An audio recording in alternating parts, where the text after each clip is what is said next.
Good morning, ladies and gentlemen. This is J.R. Moore coming to you live from deep in the mountains of the Missouri Ozarks. On Friday, the 9th day of March, year of our Lord 2018, and welcome to the John Moore Show. The breaking news is that, to the surprise of pretty much everybody, Donald Trump is going to meet with Kim Jong-un in North Korea. It is a surprise to pretty much everybody, a good surprise. And there's a lot of potential there for good to come of this. So congratulations, Donald Trump, for doing so. Prepper tip of the day. I want to encourage all of you to find a church to be part of. It could be a brick and mortar church, a home church, or you might want to start your own home church. Why not? But being part of a church, regardless of whether it's a home church or a brick and mortar church, I believe it's an essential part of life and living. The social part of it is something, unless you've been part of a church, is something people won't understand. But the social part of it is very important, as much as any other part of the being part of a church. So that's your prepper tip of the day. Typically, we have Tom Berryhill calling on the first hour. Apparently, he has not yet. If Tom does, we will bring him on board and discuss emergency communications. That's what we'll do. Why should you join a church? Good question. Why should you? It's part of an overall focus on your getting your spiritual house in order. Clearly and obviously, you could do this on your own without being part of a church, a home church, brick and mortar church, or otherwise. Of course you could, on one hand. On the other, sharing an hour a week, maybe 2 hours if there's a meal involved, with people who have commonality of beliefs that you do, people of like mind. They're out there. They are out there. Trust me, they are. You may have to do some searching. You may have to do a little bit of work on your own, but they're out there. You may end up starting a home-based church with maybe just 2 or 3 families. But whatever it takes, get that moving. Well, okay, it looks like we have patient waiting in the green room, my friend Tom Berryhill. Tom is a gentleman who began more than half a century ago his quest to become knowledgeable of radio communications. He became a ham radio operator, licensed ham radio operator more than half a century ago. He's gone on to have a successful career involving many aspects of electronics. And we're going to talk about emergency survival communications. Good morning, Tom. Hi, John. Good morning. How are you today? Well, enjoying a late winter, early spring day. How about yourself, sir? Same here. Really looks like a nice day, kind of chilly, but nice and clear. Absolutely. Well, Tom, I've noticed, and it's more evident in men and women taking lessons to become a pilot, but a hesitation on the part of people to pick up a microphone and start talking the first time. Have you seen that yourself? Oh, yeah. You know, John, many years ago, I would have friends come over and they want to check out this. You know, they knew about the ham radio that I had and they wanted to see it, and they expressed interest in it. And we would maybe get on the air and they wanted to hear a conversation, and I would contact somebody and then explain to the other station I was demonstrating the equipment to a visitor. And then they would want to, the other station might want to talk to that visitor. And then they were very apprehensive about touching that microphone or getting near it. They just wanted to watch and listen, but they were scared to talk. I don't know what it was, but they were very Well, that's nervous. expected. That's a very expected human response. People are fearful of doing the wrong thing or sounding like a fool or sounding like an idiot. So you can't sound like a fool if you don't talk, can you? Yeah, that's right. Well, eventually,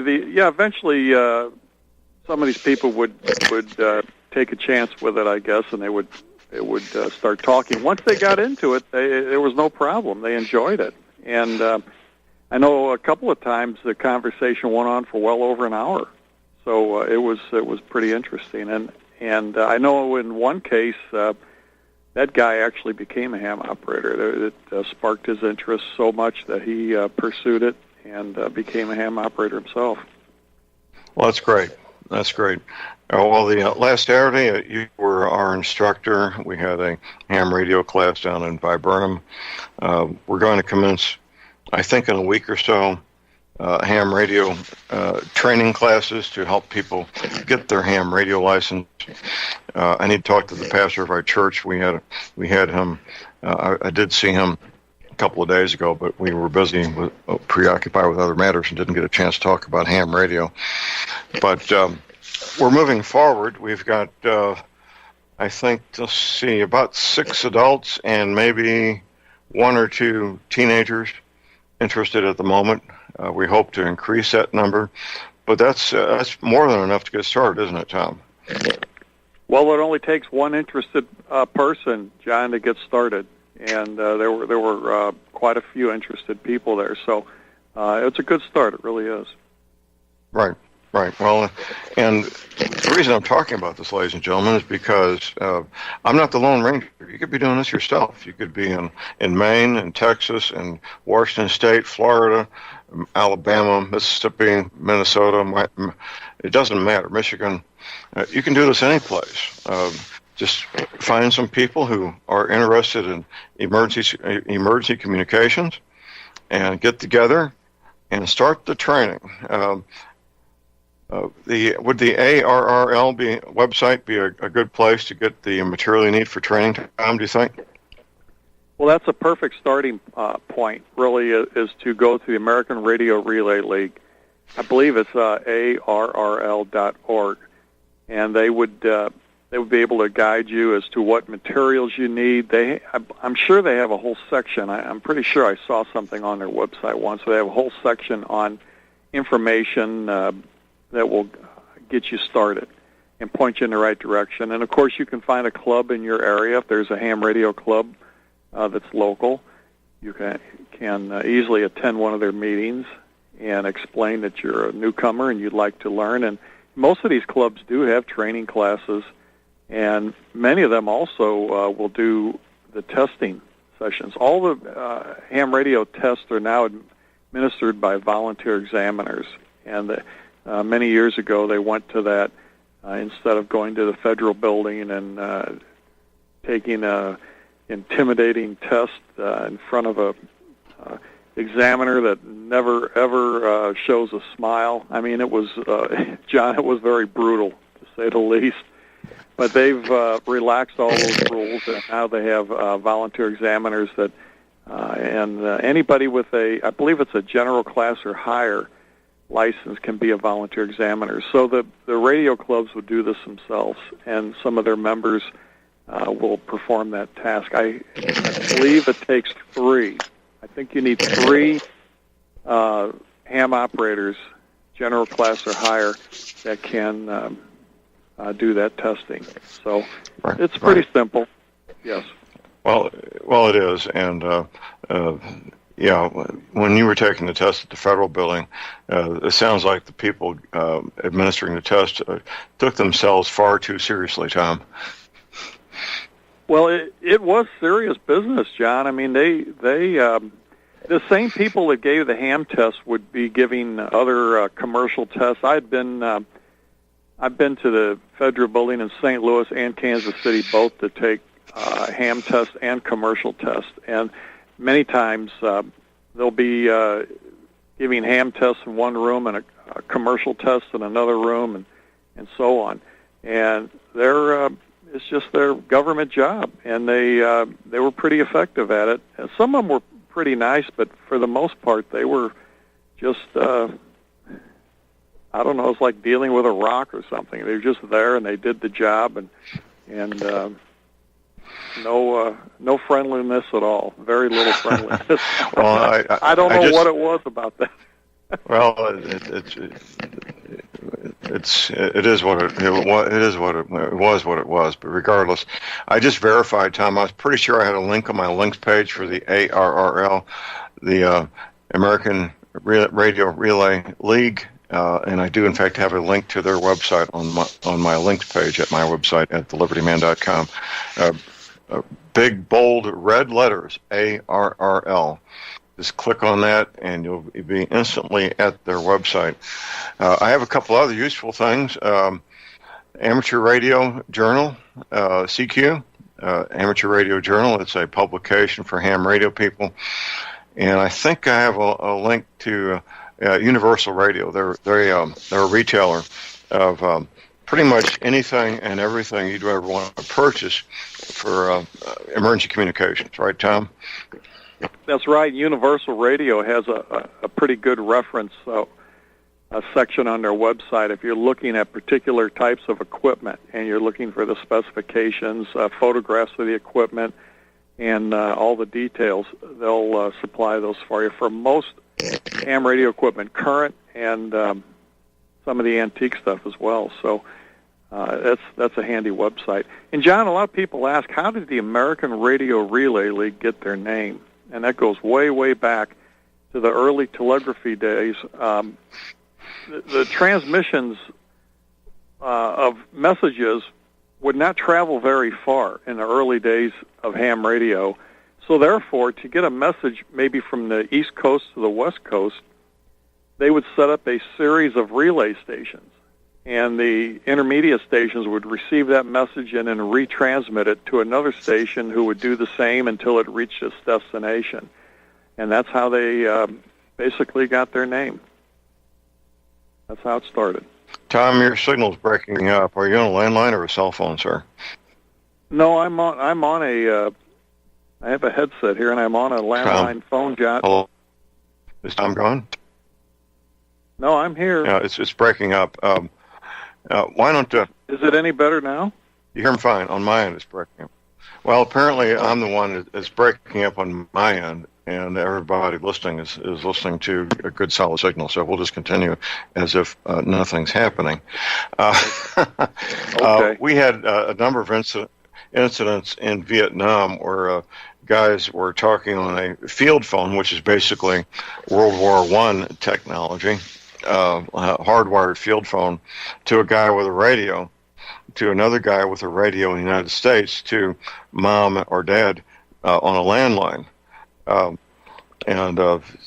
That happened, I couldn't tell you how many times, but it happened numerous times where all these seemingly incompatible pieces of equipment did in fact work together to allow a young soldier to communicate with his wife or his parents back here in the States. And we need a cadre of men and women who still know how to do this, don't we, Tom? Oh, absolutely. That would be an absolute requirement.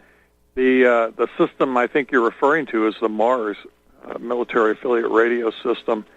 It started, I think, probably in the 50s. I believe it started in the 50s, and they would have equipment that operated outside of the ham radio bands, but nearby frequencies that were set aside for these services. You could easily tune them in with your ham radio receiver. I remember listening to them many times in the 60s, and I'd hear a lot of the conversations coming from the GIs in Vietnam, and I could hear the transmissions direct from Vietnam. I could hear the stateside stations handling a lot of that traffic. You know who was big in that, John, was Barry Goldwater. He had a very well-known station in Arizona. I believe he had a station in Washington, D.C. as well, and they handled a tremendous amount of traffic. For the, you mean Colonel Goldwater? Barry Goldwater, he was a senator. You mean Colonel Goldwater? Was he a colonel? Oh, yes, absolutely. He was a colonel in the United States Air Force. Absolutely, he was. Oh, yeah. Well, I remember his call sign, K7UGA. He'd get on the radio. I never did speak to him, but I did contact that station one time, but it was on Morse code and was a guest operator. It wasn't Barry himself, but that was years ago. It's amazing how many famous people are ham operators. I mean, the list is extensive, and it would really would really surprise you. You know, a lot of people know who Joe Walsh is from the Eagles, and I sold him a telegraph key. And if Joe ever, if he's listening, I want that key back. I wish I never sold it to him. But he, yeah, really, and he really wanted that telegraph key bad. They were hard to find. It was what's called an Autronics ear paddle. And Joe Walsh has an extensive antique radio collection. In fact, I've heard references made to pricing, huge price increases on some of this equipment because of him single-handedly. He would get on eBay and bid that stuff up because he really wanted it. I guess I'm sure he had the money to pay for it. So, right. But that was, that's amazing how many well-known people are on the ham radio bands. Well, there's actually a website that lists all the famous people that we know of that are ham radio operators. There's a ham radio operator living near my daughter who has a pretty nice collection of telegraph keys in a glass display case. It must be, I'd say 30 or 40. It's a lot. I don't know one telegraph key from another, but it looks like a pretty complete set of antique telephone keys to me. I've never had an inclination myself to learn Morse code, but I think it's an excellent skill. And if somebody does feel inclined, I would encourage them to move forward and learn that skill. There's a famous story, Tom, about one of our American pilots who was in the Hanoi Hilton prisoner of war camp in North Vietnam, being interviewed on videotape, a movie film, and they had him reading a script on one hand. On the other, he was blinking his eyes, and a sharp person noticed the blinks seemed to have a regularity to them, and he was blinking in Morse code. Torture. I've read about that. Yes. Yeah. We have a break. Call number is 800-313-9443. We'll be right back.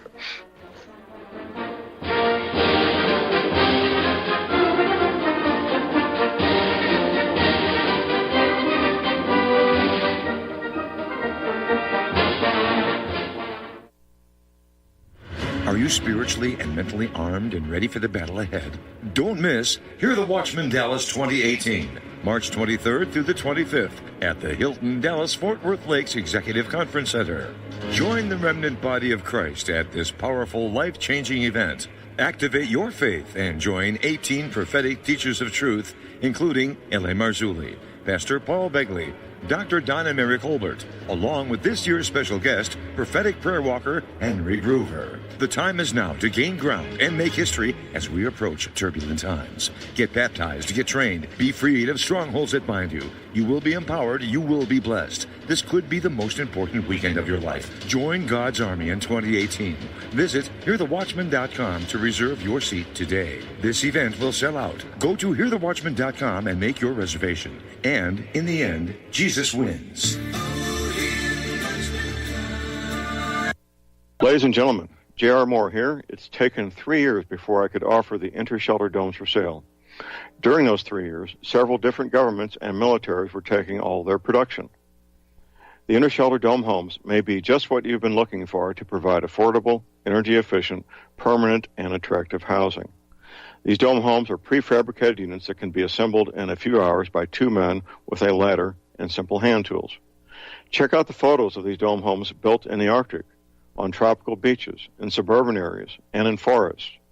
All the details, many photographs, and the pricing of the dome homes are listed on the left-hand side of my homepage at thelibertyman.com. I think you'll find these homes are not only attractive, but they're energy efficient, and a bonus. You can disassemble them and reassemble them as many times as you feel you need to. Pretty great, huh? Something that's very, very unique. Check them out at my website at thelibertyman.com.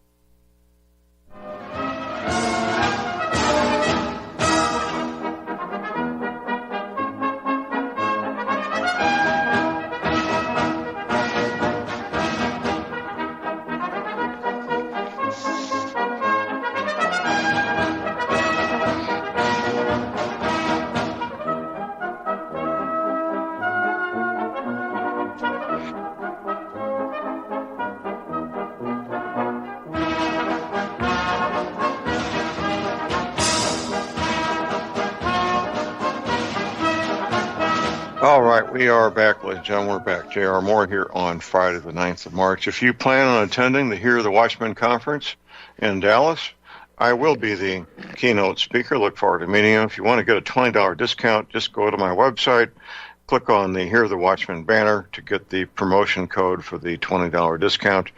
If you can't be there, there's a 20% discount on the live feed that you can participate that way if you can't be there in person. We're visiting with Tom Berryhill. We're talking about emergency survival communications. The call number is 800-313-9443. We have a caller on hold here, Tom. We've got Dave in Texas. Good morning, Dave. Hey, guys. Great show as usual. Small correction. General Goldwater. He retired. Was it General? Oh, okay, yeah, good. Air Force Reserves, retired as a Major General. He entered the Air Force, Army Air Force, Army Air Corps, World War II. And he's probably the most maligned, if not one of the most maligned politicians ever. When he ran for president, he was replaced by McCain. Probably you remember that he was in Arizona. He was a guy who founded the Arizona National Guard as well. Right. Well, the mass media hammered Barry Goldwater because he was not the chosen one to be president. It was a shame what they did to him. It was a smear campaign, basically. They took things out of context. They made things up. They made him out to be something that he certainly wasn't, and he didn't deserve any of that, did he, Dave? No, he was a great man. He pretty much led the desegregation of the Air Force as well. He desegregated the Air National Guard there in Arizona before, I think, anybody else. And he was also one of the guys who led for the creation of the Air Force Academies. He was a great man, an absolutely great man, and a great pilot. Absolutely. Well, thank you for the correction, and I appreciate that, Dave. Anything else? No, sir. Have a good day. Okay, thank you. Well, I stand corrected, Tom. It was General Goldwater, not Colonel Goldwater. But he was truly a great man and also a ham radio operator, wasn't he, Tom? Yes, he was for many, many decades, and a very well-known operator. John, when he would get on the air, unless you had a huge, powerful transmitter, the chances of getting to get through to that station were slim. I mean, everybody wanted to talk to him at the same time.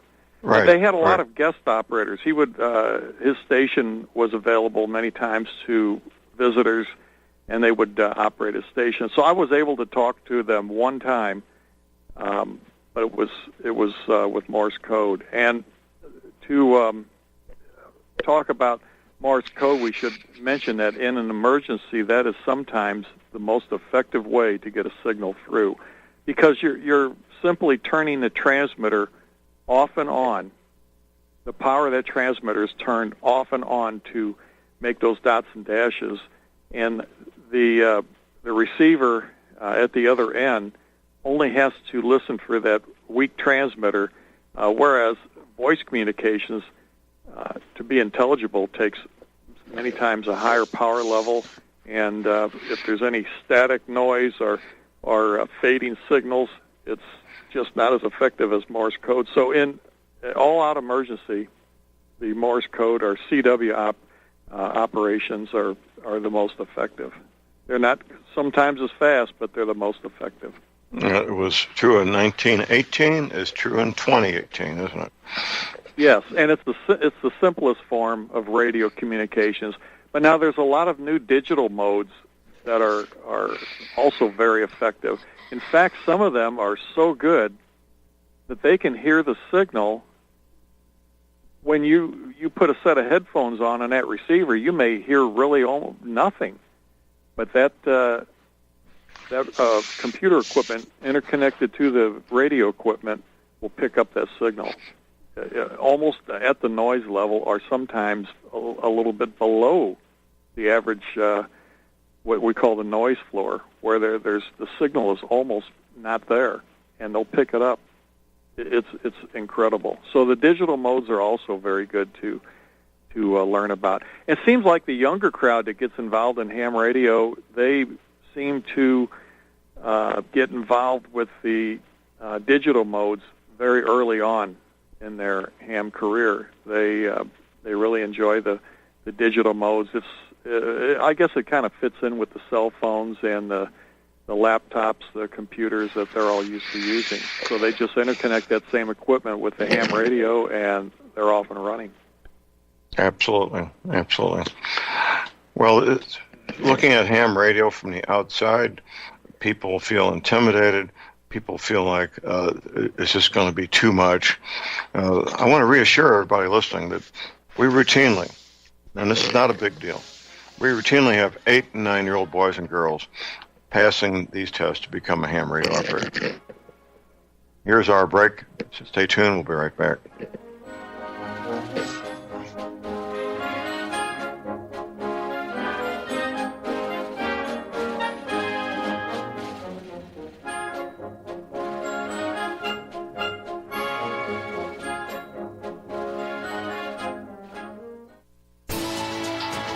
You are tuned in to the Republic Broadcasting Network. Visit our website by going to republicbroadcasting.org.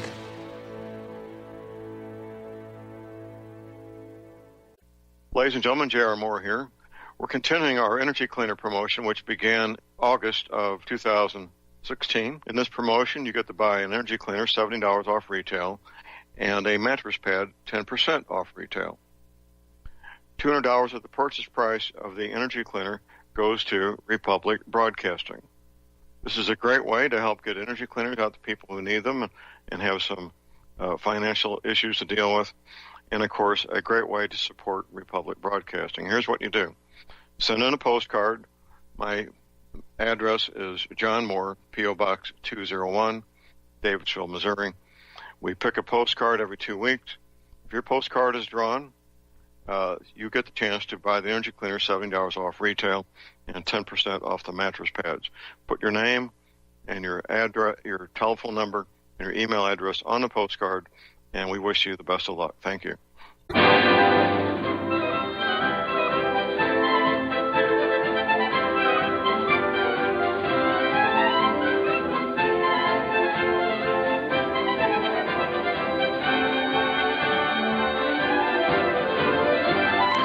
All right, we are back, ladies and gentlemen. We're back. J.R. Moore here on Friday, the 9th day of March, into the second week here already. How about that?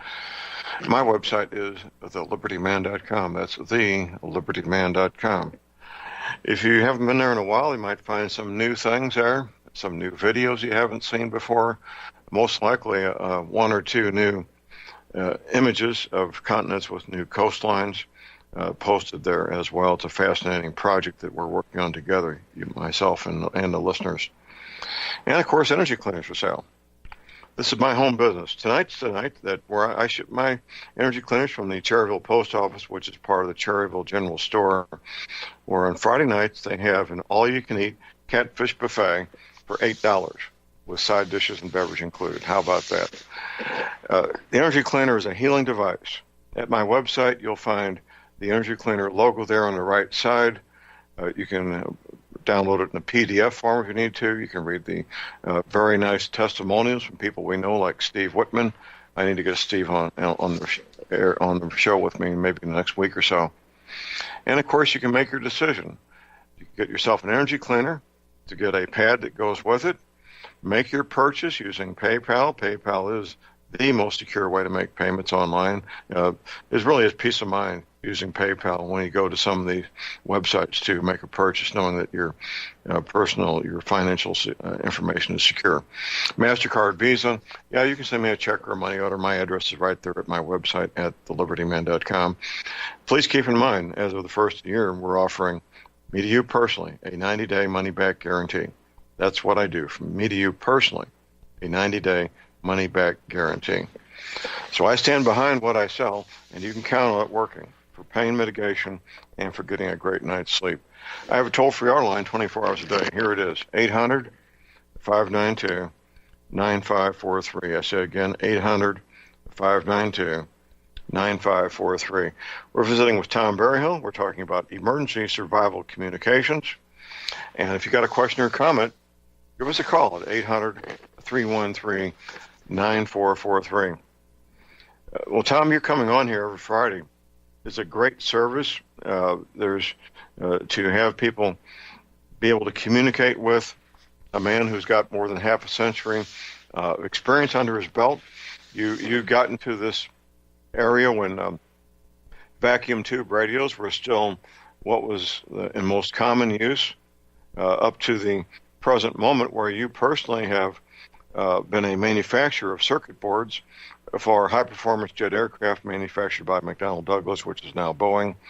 And you've seen this transition over these decades from low-tech vacuum tubes, which came into use a century ago, basically, to where we are now with these modern circuit boards, haven't you, sir? Oh, yeah, John, that's right. You know, when I first got involved in this, the transition from kilocycles and megacycles to kilohertz and megahertz, gigahertz and all, that was just coming into play. In fact, we never talked about gigahertz. That was way, way up there. And now these computer speeds and all that are up in the gigahertz range. But that term, that word was rarely used back in the 1960s. Unless you were working on radar systems or something, you didn't hear gigahertz too much. But many of the old timers back then refused to say kilohertz. They didn't like that. They wanted to talk about cycles per second, kilocycles, megacycles, and so on. And some of my favorite equipment is still calibrated that way. It says KC on the front panel. It doesn't say KHZ. So it was, I was in on the transition in those same days, John. We were going from vacuum tubes to solid state. And a lot of the equipment, some of it I still use to this day, has vacuum tubes in it. In fact, some of the finest equipment ever made, and still in use, and still preferred by certain radio operators, is the vacuum tube equipment. And it's getting harder and harder to find the tubes, but they're out there. You can buy brand new ones still. But tell us why these men and women would like this particular type of equipment, vacuum tubes, if you know, sir. Well, of course, we always talk about the EMP, the electromagnetic pulse problem. In a situation with EMP, there would be minimal to maybe even no damage to the equipment at all. And I personally like the tube-type radios because they were not as noisy. If you were trying to do weak signal work, very, very weak signals would come through a lot better on the tube type of equipment because the tubes just weren't as noisy as the solid-state equipment. The transistors themselves, in the early days, had more with those circuits, I had more noise, internally generated noise than a tube-type circuit. So in those days, the tube equipment was still better, although the solid-state really started improving as time went on, and it's the preferred method. The modern equipment nowadays, solid-state is just phenomenal. It's amazing. But I have to tell you, John, some of my favorite equipment is still those. I have a couple of receivers here that I've had since the 1960s, and they're just really some of my favorite equipment. I guess because I've had it so long, and then other equipment that I wanted in those days was so expensive I couldn't afford it, and I was able to purchase some of that in later years. And I would say my absolute favorite all-time ham radio receiver is a Drake R4B. That is a really, really nice receiver. It's not very large, and it has an analog dial. It's there's I think a few diodes. There's a few solid-state components in it, but for the most part, it's all a tube. And I really, really like that receiver. And that's what I use to listen to shortwave broadcasts as well as the ham radio transmissions. I use it quite often, and it's a fantastic receiver. I have a lot of solid-state equipment, too, but there's just something about that old tube equipment that you just never want to give it up. It's just interesting to use. But but of course, we're speaking about emergency communications, so the EMP problem is definitely should be on your mind. If you're purchasing equipment, you want to have backup systems and things that would continue to operate in the event of an electromagnetic pulse attack. You should really consider the tube type of equipment. Right. And we I would still, about even if you've got the tube type equipment, I would still encourage people to protect it by disconnecting it from the antenna and the power source and using a Faraday cage. Because that's very true. Well, that's very true, still, John, because some of the capacitors, especially, and even maybe some of the resistors in there could be damaged, and the coils are some very very small wires that are used inside the coils for those receivers, especially, and they could easily be damaged by a very large energy pulse. So all of this equipment is susceptible to damage from an EMP. So you do want to keep it protected. And I never keep antennas plugged into anything if I'm not using it. Well, because of lightning would be that reason, right? Well, lightning and then the EMP as well, because both. Yep. if you don't have an antenna connected, the chance of an electromagnetic pulse damaging any internal circuitry would be much less. Right. Well, that's one of the things I've got the report from the Commission to study EMP, and that's one of the things that they point out there is that if the equipment is unplugged from the power grid and the antenna is disconnected, you've done a lot just by doing that. You've done a lot to protect your equipment from EMP. That's very true, and even late model solid-state equipment that's currently produced, if it was kept, I would think in a metal box that was grounded at one point. You don't want to have two grounds, just one grounding point, because that prevents a lot of current from being generated if there was a nearby EMP pulse.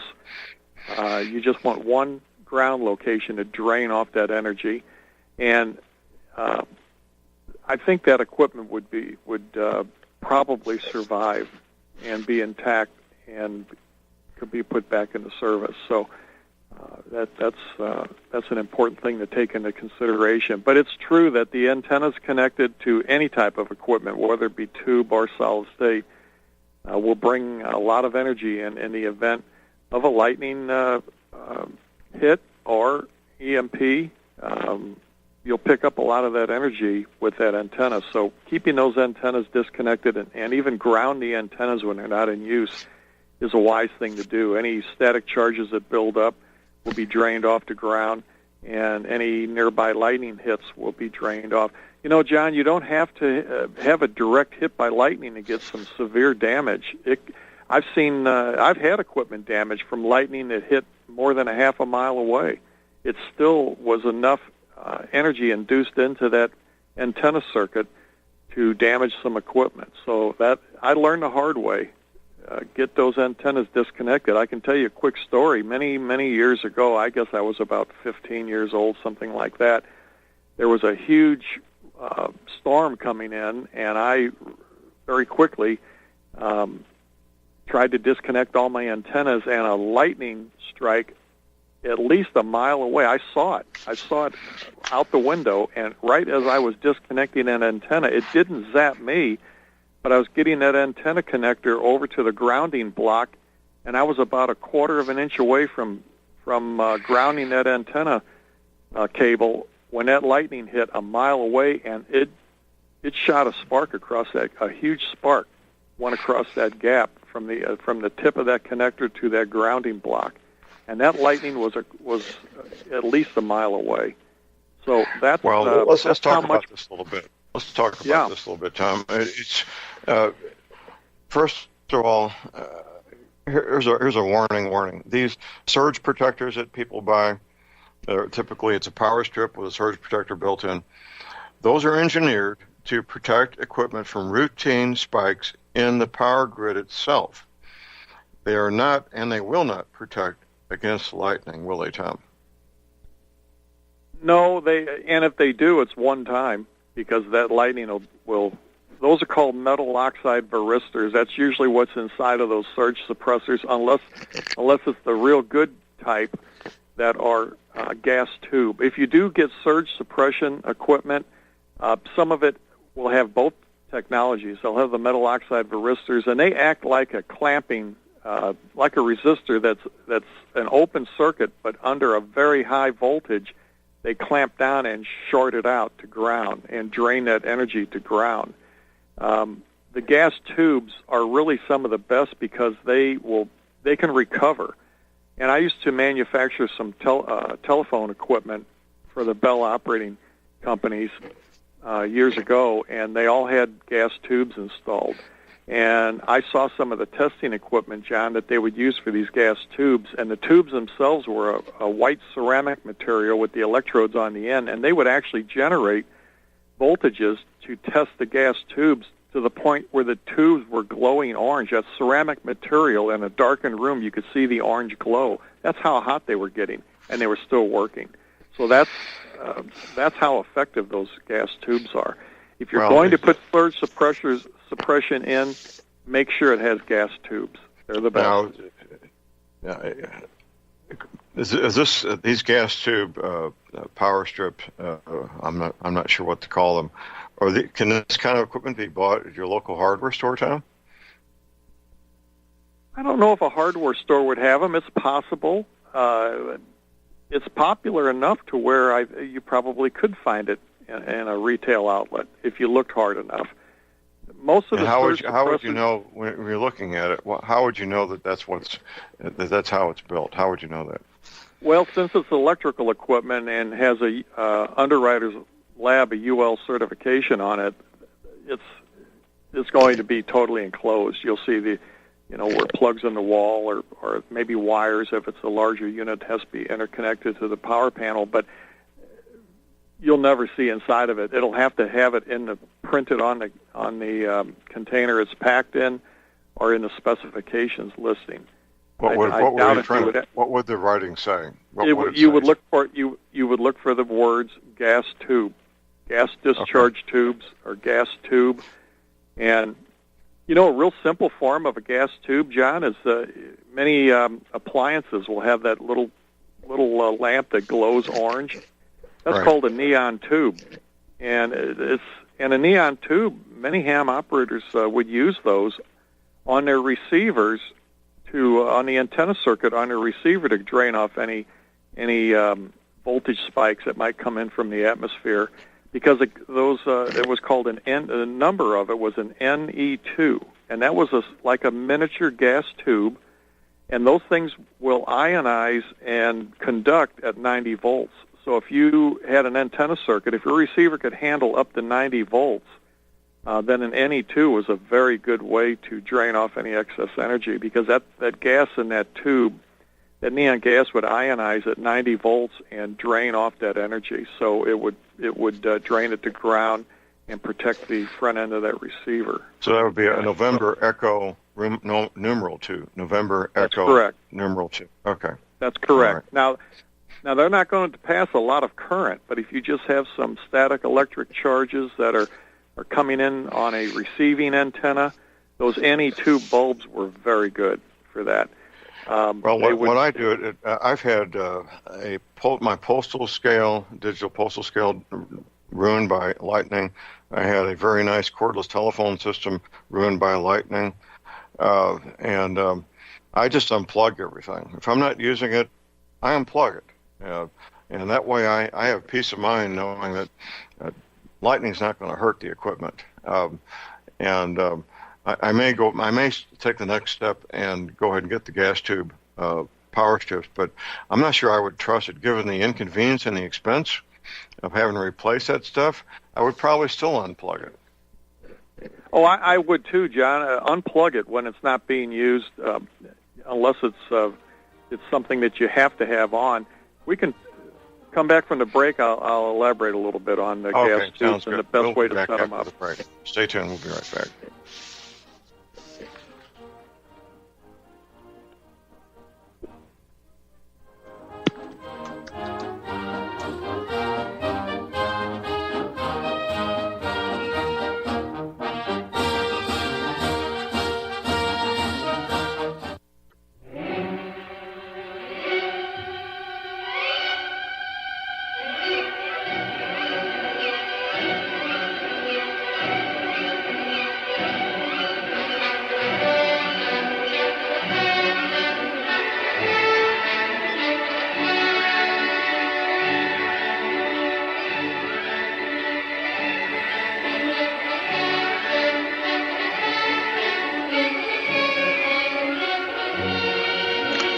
All right, we are back, ladies and gentlemen. We're back. J.R. Moore here on Friday. It is Friday, the 9th.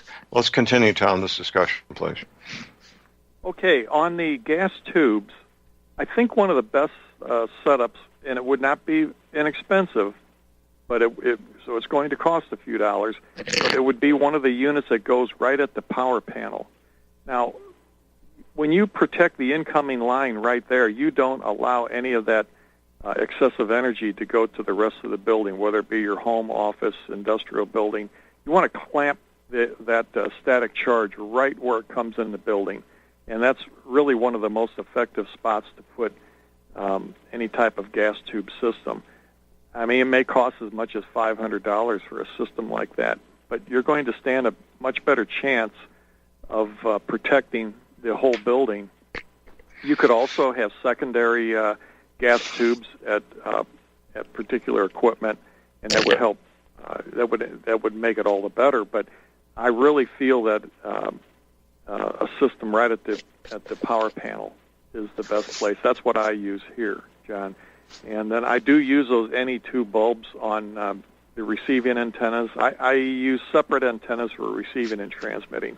And on the receiving antenna, I'll put those gas tubes. If you run a lot of transmitter power, many times your separate receiving antenna will pick up your transmitted signal and overload the receiver front end. So that helps to drain that off. So I'll put those NE2 bulbs on my antennas as well. All right.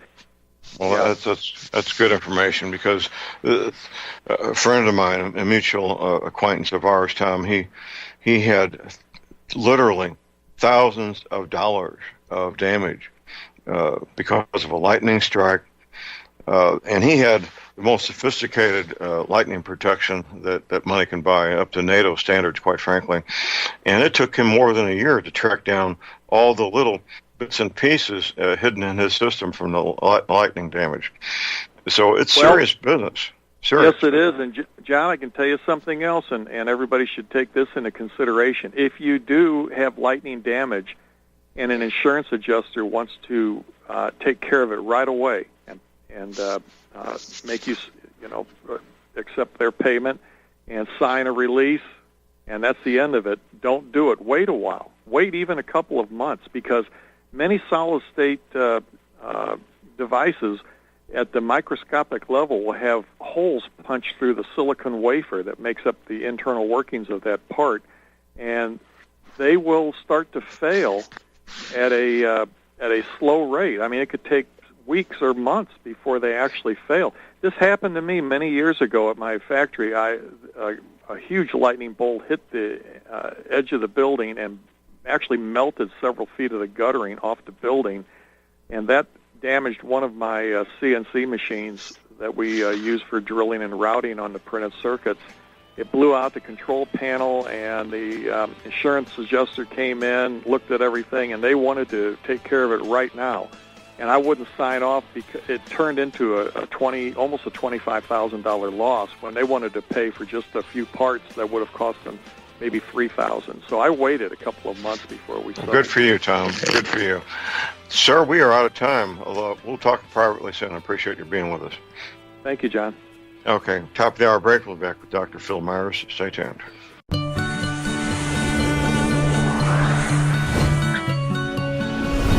right, we're back, ladies and gentlemen. J.R. Moore here on Friday, 9th day of March. A prepper tip of the day. I want to encourage all of you to become a part of, join a local church that suits your needs. It may be a brick and mortar church, it may be a home church, or you may start your own home church. Whatever it is, I think you'll find it's good experience for you and your family to become part of a church of like-minded people. That's your prepper tip of the day. We have a patient waiting in the green room, my friend Dr. Phil Myers, D.C. Dr. Myers is my personal physician. He's a chiropractic physician living and working in my hometown, St. Louis, Missouri. It's real easy to get started with Dr. Myers. It really is very easy. It doesn't cost a thing. You set up that first private, no-charge consultation in person or on the telephone. His office telephone number is area code 314-878-6868. Good morning, doctor. Good morning. How are we doing today? Well, really good. I'm implementing the changes to my workout that you suggested yesterday. You put on your personal trainer hat there, and I've been doing push-ups since before you were born, and I never had to do push-ups where my chest touched the floor before. Even as a top athlete, as an 18-year-old, I never had to do that. But you said it would enhance my flexibility if I would do so. So I found that 10 push-ups where I touched my chest to the floor are roughly equivalent to doing 50 the normal military-style push-ups in terms of how much effort it takes.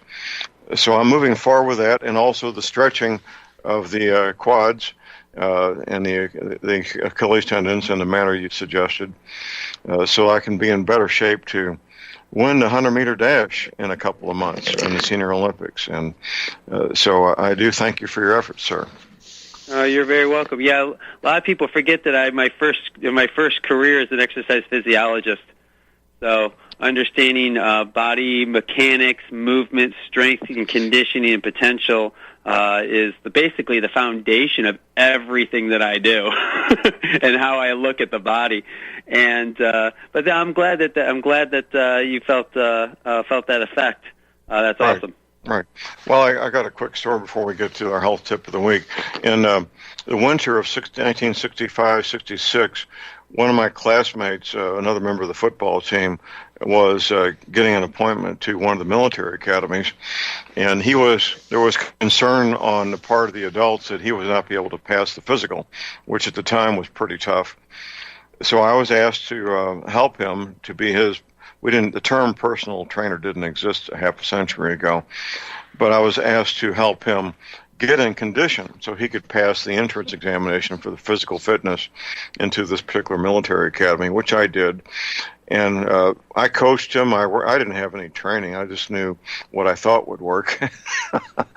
And I worked with him and coached him and helped him sweat and work out and achieve his goal of being able to pass that physical fitness test. So I was just thinking about that in the last couple of days, Doctor. Yeah, that's awesome. My brother did the same thing for me when I was a kid. I had gotten way out of shape and kind of became more of like the video game junkie and couch potato as like a 13-year-old. And he's home visiting. He's like, okay, this isn't going to work anymore. So he started having me do push-ups, sit-ups. Our block, our street, all the way around the block of the street was 1 mile.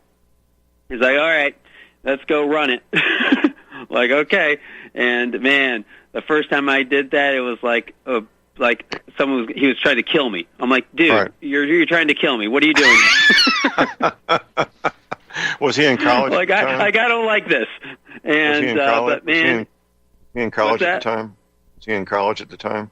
He's 11 years older than I am. Yeah, so he was past college, but he was home visiting from. I think he was living in California at the time, down in San Jose. Man, right. San Jose is beautiful. Oh my God, what a beautiful place in California. Whew.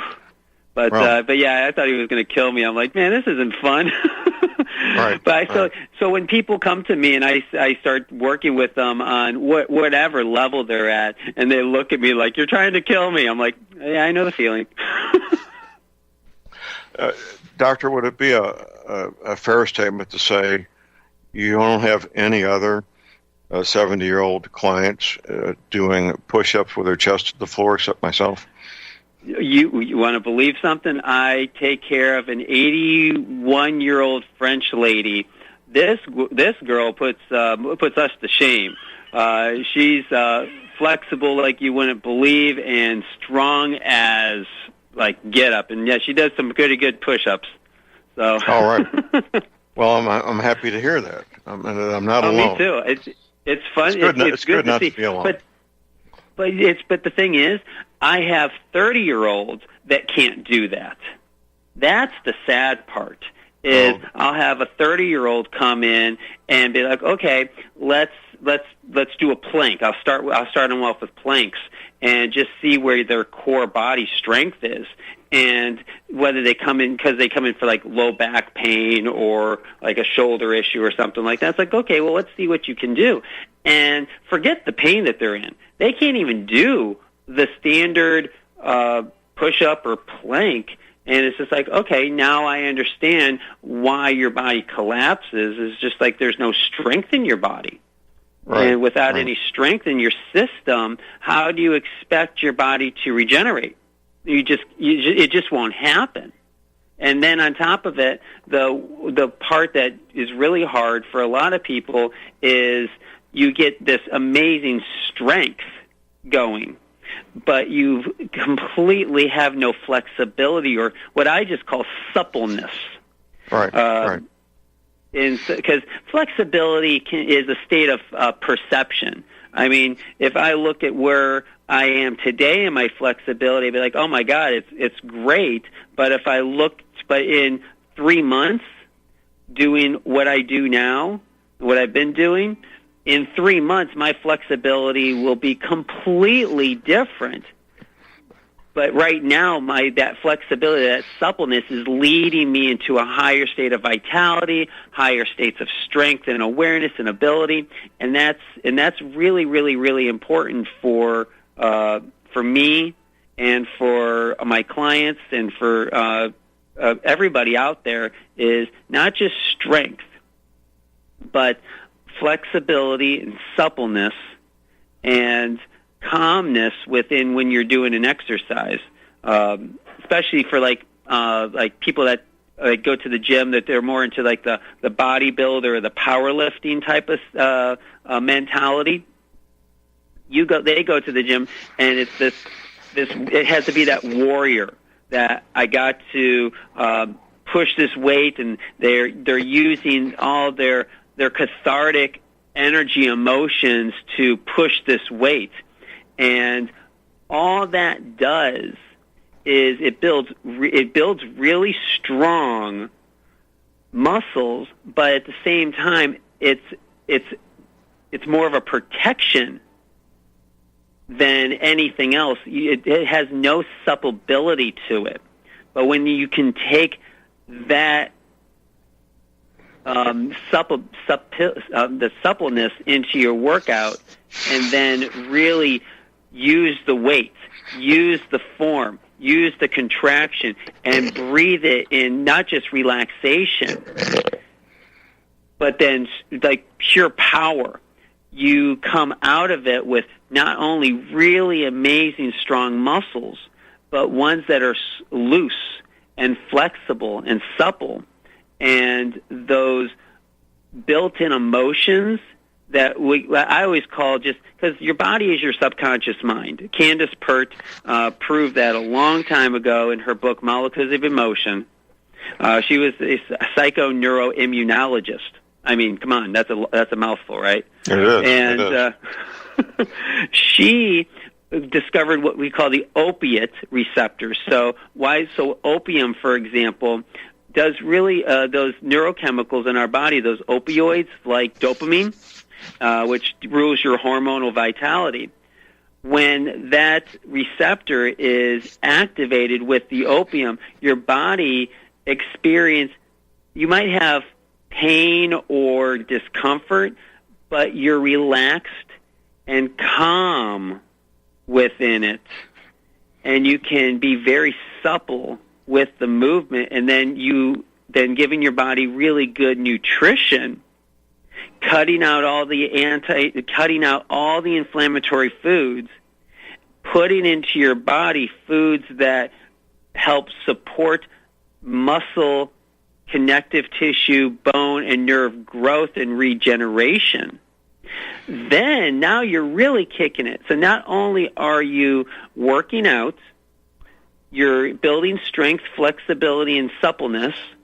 You're not only then increasing the neurochemicals, basically the whole endorphin system that are receiving in the receptors of your cells to allow it to feel stronger and more supple and freer, but then also you're feeding it the chemistry, the lifestyle that allows for growth and repair. And so those three things together, which I just call your physical mastery, your biochemical mastery, and your emotional mastery, you start working at those levels. And it's hard to compartmentalize it because it's just like they're not just one separate thing all sitting there by themselves. They all play in conjunction with themselves.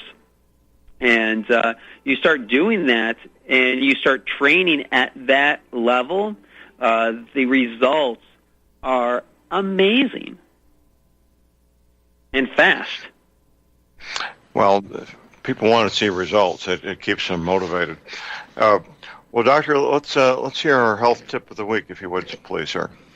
Well, I'm basically getting at it a little bit. Is the health tip of the week is really looking at those three areas. So let's look at physical. Physically, I don't care where you are, if you actually do go to the gym right now, or if you don't. You need some aspect of flexibility training or work. You need some aspect of strength and conditioning, and some aspect of movement. Those three things are extremely important. Now, if you're like, oh yeah, well I walk, I'm like, okay, good, and I stretch, okay, good, and I go to the gym and I work out, okay, great, good. If you do all three things, good. So now, how can you change that up? How can you make your flexibility, like you just said, changing that push-up just a little bit made a huge difference, right? Right. Yeah. And so it's like telling you to, like, okay, John, go work out. Like, oh, I already work out, Doc. Like, okay. Some people would just leave it at that and be done with it. Like, oh, okay, good. He is already working out. Like, okay, well, let me see what you do. Let's check out the differences. Like for example, I have personally been working out in a certain fashion for quite some period of time. And I decided, like, you know what? I'm taking my own advices, and I'm going to switch something up here. And so I decided to start working out in a different way. And I noticed that, wow, I have completely not been supporting the muscles of my back like I did, like I was thinking about, like, the last time I really trained like that was probably when I was like 23. Right. So I'm always looking close to 17 years ago. And I was like, oh, okay, good. So I've started training like that again. It's like, oh, my Lord, it feels so much different. And then on top of it, it brings in a whole new awareness for flexibility work. It's like when I do my normal flexibility, because I mix it up with like a yoga, Tai Chi, and Yin Yoga type of an awareness through movement type of thing, flexibility training. And so I mix it up here and there, and it's like, okay, let me see what yoga poses are going to feel like, or let's see what these Pilates poses would feel like, or this, oh, wow, let me try this new awareness and movement possibility. And so I challenge myself each day. So the health tip is basically look at challenging yourself on a physical level. Look at strength, look at flexibility, and look at awareness and movement.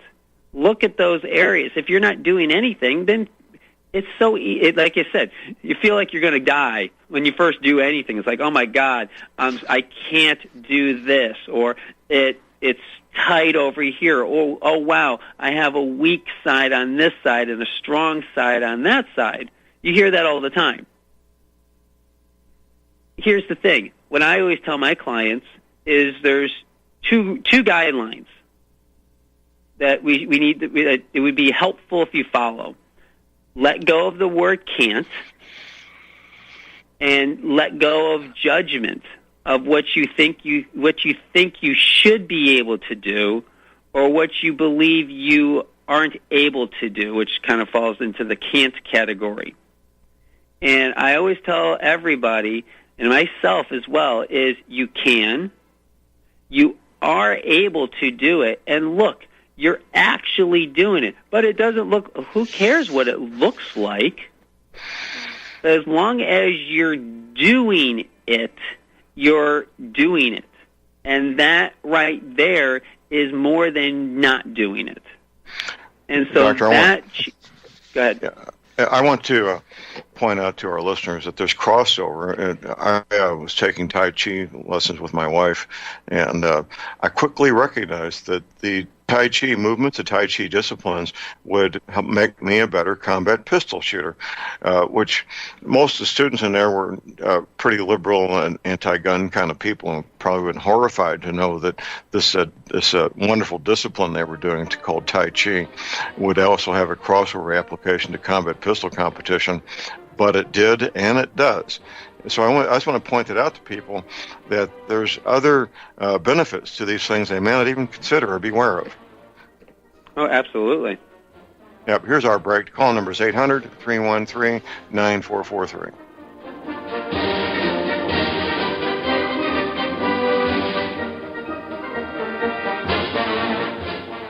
Ladies and gentlemen, J.R. Moore here. It's taken 3 years before I could offer the inter-shelter domes for sale.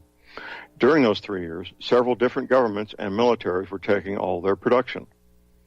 The inter-shelter dome homes may be just what you've been looking for to provide affordable, energy-efficient, permanent, and attractive housing.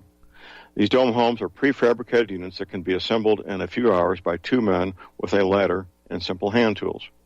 Check out the photos of these dome homes built in the Arctic, on tropical beaches, in suburban areas, and in forests. All the details, many photographs, and the pricing of the dome homes are listed on the left-hand side of my homepage at thelibertyman.com.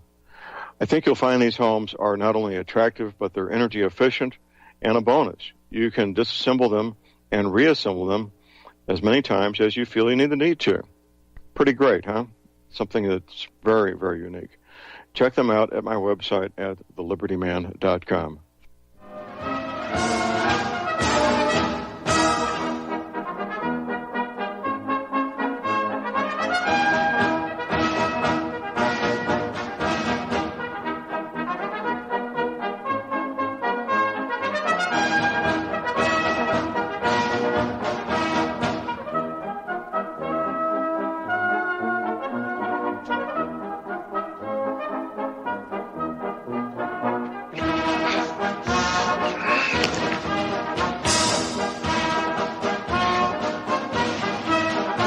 All right, we are back, ladies and gentlemen. We're back. If you plan on attending the Hear the Watchman conference in Dallas later this month, get yourself a $20 discount. Go to my website, click on the banner there to get the discount, and I look forward to seeing you there. There's a discount for being there at the live presentation. I am the keynote speaker, by the way, and there's also a discount for the live stream if you can't be there in person. We're visiting with Dr. Phil Myers.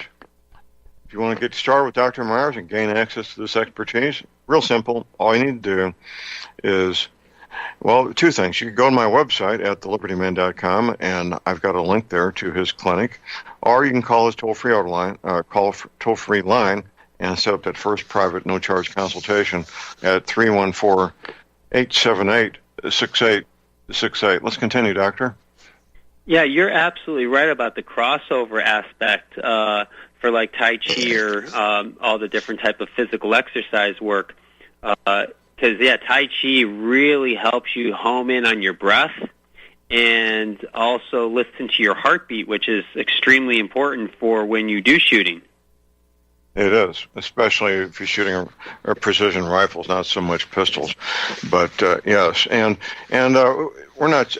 I would not restrict this to just marksmanship with firearms, but anything involving hand-eye coordination, baseball, softball, badminton, tennis, basketball, bowling, anything involving hand-eye coordination and precision and total focus and concentration. Right, Doctor? Oh, you nailed it on the head. That's exactly it. Yep. I might even include competition driving. Which I've done also. Nice. Yeah. I started competing in club competitions with sports cars back in the late 60s. It's a hoot. It's expensive. Oh, that sounds like fun. Things do break when you push the limits. Things break. But expensive things break. But regardless, the crossover aspect is a benefit that is not well known or well recognized. People look at these things as standalone activities that have their own benefit for health and well-being. But the crossover aspect of it, and I know the demographics of the people in this audience, this should help make it more attractive to these men and women to understand and know the crossover aspect, right, Doctor? Yeah, I mean, and I love that crossover aspect. We've coined it cross-training in our industry, but basically it just means changing things up to experience your body in a whole new way. And we tell people all the time, like we'll have our yogis that do the different type of yogas. I'll have my ninja warriors that do all that really cool athletic ability you see on the TV show come in. And when I put them through my system here with the strengthening part, with the mental emotional part, and with the nutrition part, they see their performance and they see their abilities in what they do get so much better, and they're just like, and these are people that train. These are people that do everything. So just imagine if you're a person, it's like you don't have to be a weekend warrior. You can just be the person that, man, I just want to be able to carry the groceries out of my car and maybe take only 2 trips instead of 5 if I could just carry a little more. And you'd be amazed on what your body's able to do when you start building up this tone in your muscle systems, in your nerve function, in your focus, in your hand-eye coordination. It's really awesome. It is. We got a caller on hold here. We got John in Texas. Good morning, John. Hello, Dr. Phil. I have a question concerning is there any special modification or special type of exercises that are fitted for someone with some kind of cerebellar dysfunction? That's a really good question. The best exercise for any type of cerebellar thing is, one thing you just don't want to do is no spinning moves. So obviously most people with cerebellar problems, and for the audience, the cerebellum is the area of your brain that deals with balance. It works through your inner ears for balance, and then it works through your inner ear hand-eye coordination aspect for balance. So people that have cerebellar dysfunction, or like people, like the extreme one is cerebral palsy. We see that a lot, where the cerebellum is paralyzed, and so the person has more imbalances. Their bodies are more stuck and locked in. They have more tension in the body. So for anybody with a cerebellar dysfunction, I'll answer the question when we come back from the break. We got a break. Yeah, when we get through the break, we'll get back to the cerebellum movements and exercises. Stay tuned. We'll be right back.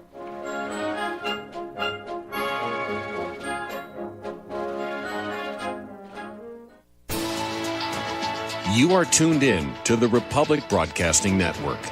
Visit our website by going to republicbroadcasting.org.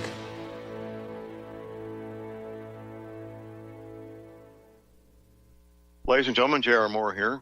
We're continuing our energy cleaner promotion, which began August of 2016. In this promotion, you get to buy an energy cleaner, $70 off retail, and a mattress pad, 10% off retail. $200 of the purchase price of the energy cleaner goes to Republic Broadcasting. This is a great way to help get energy cleaners out to people who need them and have some financial issues to deal with. And, of course, a great way to support Republic Broadcasting. Here's what you do. Send in a postcard. My address is John Moore, P.O. Box 201, Davidsville, Missouri. We pick a postcard every 2 weeks. If your postcard is drawn, you get the chance to buy the energy cleaner, $70 off retail, and 10% off the mattress pads. Put your name and your address, your telephone number, and your email address on the postcard, and we wish you the best of luck. Thank you.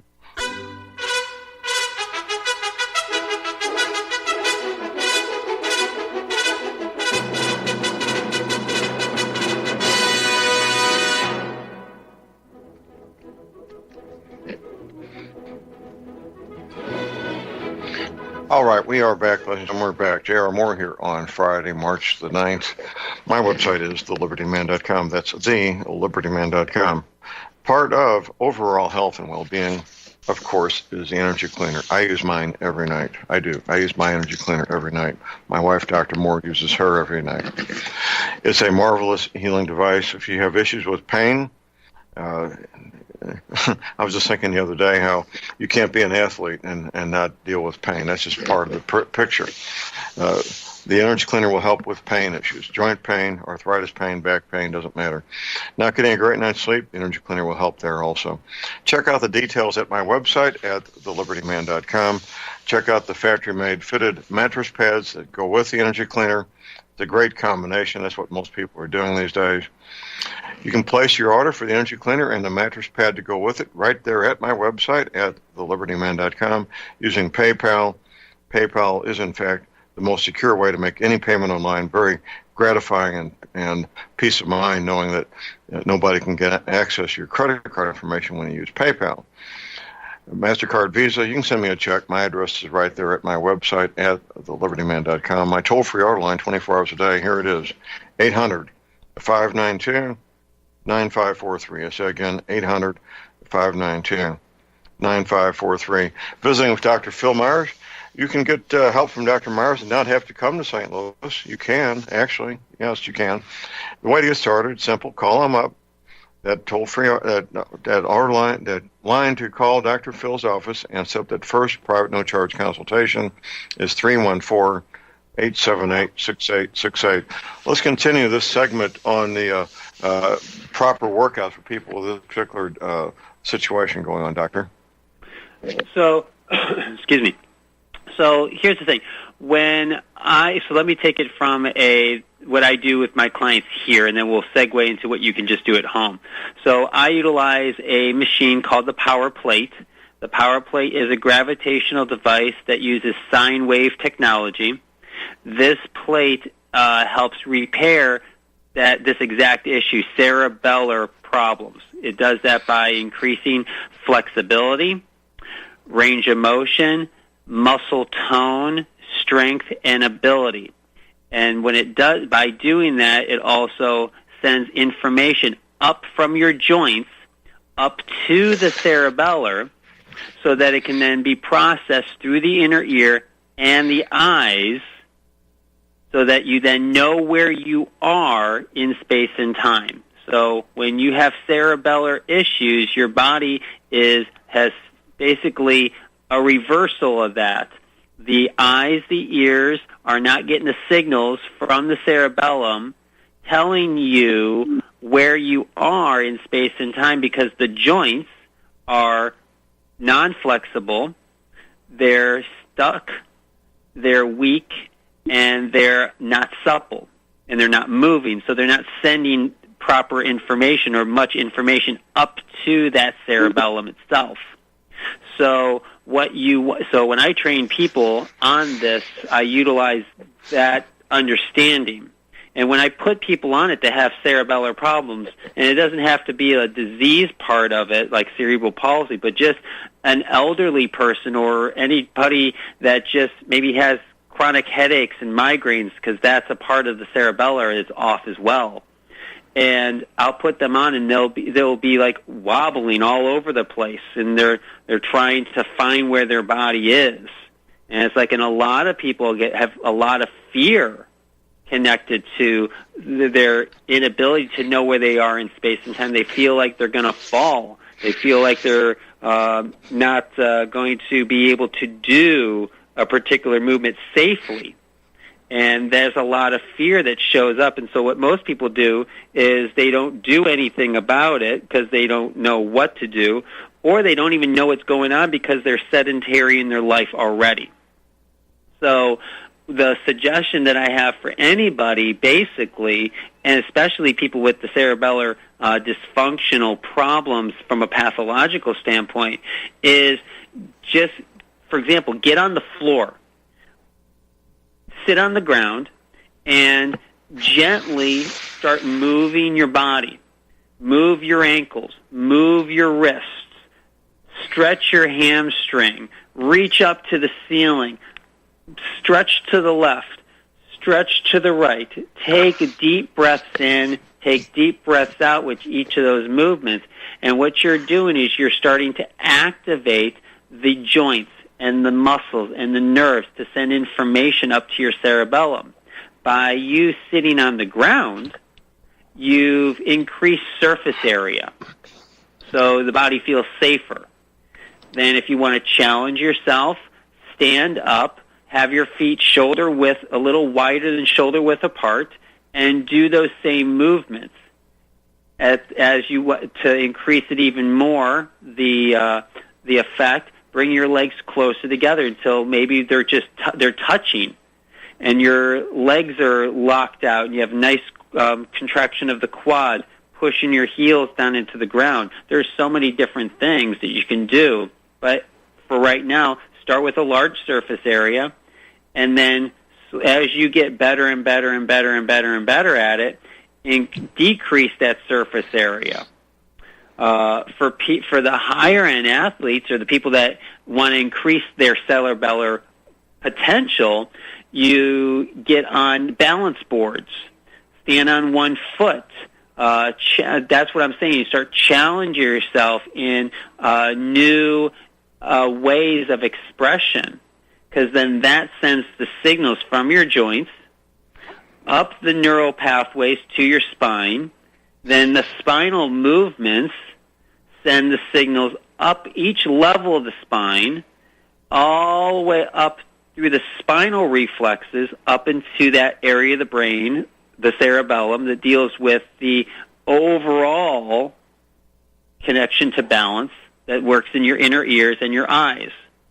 So all of these are, that sequence right there is a really great way to do it. There's no particular exercise.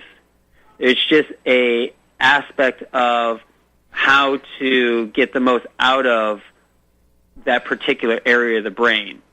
So recapping that, you start slowly with larger surface area, small distal joints, fingers and toes, wrists and ankles, elbows and knees, hips and pelvis, spine. And the more you come into the center of the body, the more you're using the more dynamic cerebellar functions of the body. So hope that answered your question, John. All right. What about muscle tone? I understand the Same thing. cerebellum also. Yeah, as the cerebellum, that's a good question, because that's that suppleness. As your joints start moving, so a really great exercise that everybody can do is rotate your wrists 100 times, 50 to the left and 50 to the right. And then rotate your ankles 50 circles to the left, 50 circles to the right. And that right there starts decreasing cerebellar increases the cerebellar's activity, which then allows for the muscles to let go. And that is tone. When a muscle is has let go of the tension, it's now stronger, and it has more quote-unquote tone to it. The frequency, the vibration, and the tone of the neuromuscular system is increased. So that would be a simple thing to do. Okay. Yeah, okay. These things are pretty simple. Now, you get into the neural pathways of it, it's extremely complex. But the overall doing of this stuff, it's so easy. I like to follow the KISS rule, keep it simple, stupid. When I'm working with anybody, including myself, it's like the simpler the move, the simpler the thing that you can do, the more it is. Now, when you look at an athlete or someone doing something, like, oh my God, that's so that's a lot. Well, they have to start somewhere too. You just start with where you're at and what you are doing, what you do, and that right there changes everything.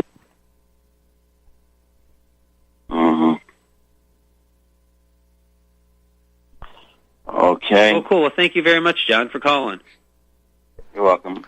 Thank you, John. We appreciate the call. The call number is 800-313-9443. We got something for everybody, don't we, Doctor? Oh yeah, there's the health industry it's limitless. You can do so many things just by adding some strengthening moves, some flexibility moves, and some relaxation moves into your life. I mean, it's that simple and that easy. You just have to do it. And I always suggest either starting your day out with it, finding some time in the afternoon, or doing it at night. And sometimes some people need that structure. They need to know, okay, I do my workout at 6 o'clock in the morning, and that is just what I do, and that's great. And you need that. I mean, I've been like that for years. It's like my workouts were always around 5 to 7 o'clock in the morning. Lately, with my change in lifestyle, with what I'm doing, I don't have time to really do the morning workout, but I have my morning routine where I spend about 5 minutes, 10 minutes, sometimes 20 minutes if I have the time to really settle into my day. And then at nighttime, that's when I kick my butt. That's when I really focus on my training. It's like at the end of the day, I just feel like that's just a really great time for me, and that really works for me right now. But it can change. But you find something that can work for you. Find something in that physical category, flexibility, strength, and relaxation in your life. And you don't have to do all of them at one time. Like, for example, I really had, what's today, Friday? I had a really, really great workout on Wednesday. And so yesterday I did about 5-10 minutes of really deep stretch moves. And it was amazing. And so today I'm going to do another hard workout. And who knows what I'll do on Saturday or Sunday. I just know I'm going to do something in one of those categories, strengthening, flexibility, or relaxation. And relaxation is an active state. It's not a passive state. Not just, oh, I'm just going to relax on the couch and watch a video on YouTube or something like that, or Netflix or whatever. But it's active relaxation. It's finding my breath, finding my heartbeat, finding my rhythm, allowing my mind to stay more at ease. And then allows me to then work on other categories of my life, like the mental, emotional, like the biochemical. Well, they all work together, don't they, Doctor? Oh, they do completely. And so it's really, really important to work on that physical aspect of your body. We really forget about it a lot of times, thinking, like people that do construction work. I get this a lot from construction workers, that they're doing all this hard labor all day long. That is awesome. Doing that hard labor is really awesome. It can get you in big time good shape, and anybody that's done hard labor knows that. It Right. gets you in really good shape. But one thing that it lacks relaxation, and it lacks flexibility training. So I highly recommend people that are more into that construction, hardcore, stiff muscle systems to work on their flexibility and their relaxation systems. I have a client, she's amazing at flexibility and awareness and movement. I mean, she has she makes me look the shame. But her strength is so weak. And she's got a lot of fear around challenging her body to strengthen it because of the injuries that she still has, but she's got so good at being aware of what those are and how to move her body around them. She's never actually addressed it, per se. So we're working on addressing the issue. And then I have a client that great strength and conditioning, great flexibility, but is always go, go, go, go, fight, flight, fright. Even in the flexibility, so that she never gives herself that time to breathe it through, feel the moment, experience the success that just happened from the output that was done. So there's many avenues that can play into. So working on those three levels, strength, flexibility, and relaxation, top notch right there. You can start doing something like that in your daily life. You'll start noticing really big changes. It only takes a few days, Doctor. I noticed when I started my workouts again, this is the third week, within 3 days, I was noticing that I had more energy. I'm starting to feel stronger. It kicks in pretty quick, doesn't it? Oh, absolutely. Especially for, I love muscle memory.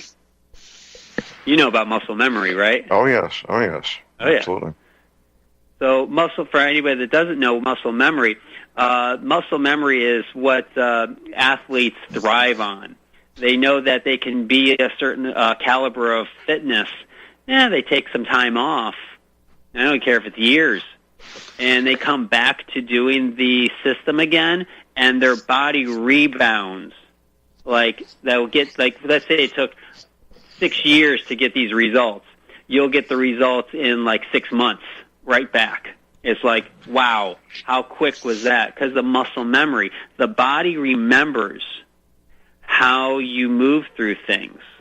It also remembers, literally, how you've moved through things. And sometimes we get stuck in not believing we can move out of it because this is all we know.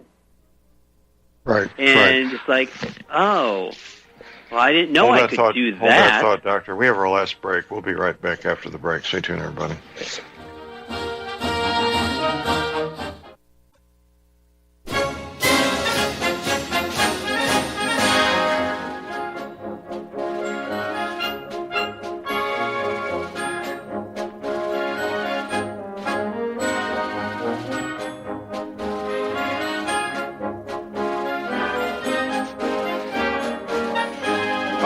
We are back, ladies and gentlemen. We're back. J.R. Moore here on Friday, the 9th of March. If you want to get started with Dr. Myers, it's simple. It really is. Doesn't cost a thing. Call his office. Set up that first private no-charge consultation at 314-878-6868. Doctor, I got a follow-up on muscle memory. 10 years ago, I put on a pair of tracksuits for the first time since 1969. And got my muscles all limbered up and put some Red Hot on there, the wintergreen stuff, and back on the track, and it was like I never left. The last time I had track shoes on was when I was on the Fort Bragg track team in 1969, and especially when I was in competition. It was being back on the track in that environment with all the field events going on and people in the stands and the wintergreen and the track shoes. It was like I never left, Doctor. That's awesome. Yeah, it was fun. I love stuff like that. A lot of fun. So where there's life, there's hope. We have people in various degrees of physical fitness with different degrees of ability. Everybody's got their own starting point, and everybody's got their limitations. What I frequently say, Doctor, a 20-year-old Marine has limitations of what he can do, and an 80-year-old woman has limitations on what she can do. And everybody in between has limitations. They need to understand them, recognize them, and work within them, don't they? That's exactly it. And like I said, that's why I always tell my clients, first thing first, let go of the word can't, and let go of judgment. And when you start doing those two things within your life, there's a lot that shows up for you, a lot. Absolutely. Well, our purpose here is to encourage people, give them hope, give them the ability to understand and believe that they can do more than they're doing right now, that they can set achievable goals and meet those achievable goals. Correct, Doctor? Well, and that's exactly it. And so the more you focus on these changes, we're going to be always talking about physical changes, emotional changes, and biochemical. Those three categories are the most important. And between these radio shows, you can get a tremendous amount of information going to my website at phiwholeness.com. Go to the Facebook page, Phi Wholeness, and also Instagram at Phi Wholeness, PhiWholeness. There's tremendous amount of posts, both words and videos, on exercises, on lifestyle changes, on food and recipes. There's tremendous amount of information that you can get on those three levels. And it's just going to keep building and building and building each and every single day. So go to those sites, get on the pages, like them so that you're getting them on your feeds, and call me if you need a chance to go over your goals, and we'll see what we can do for you. Absolutely. Doctor, thank you very much. Have a great day and a weekend. Talk soon. You too, John. Bye. Okay. That's it for the day. That's it for the week. Get your medical supplies, your energy cleaner, your essential oils now while you can. Your firearms, ammunition, never give up your guns. Have a fun, safe, productive day and weekend, and God bless America.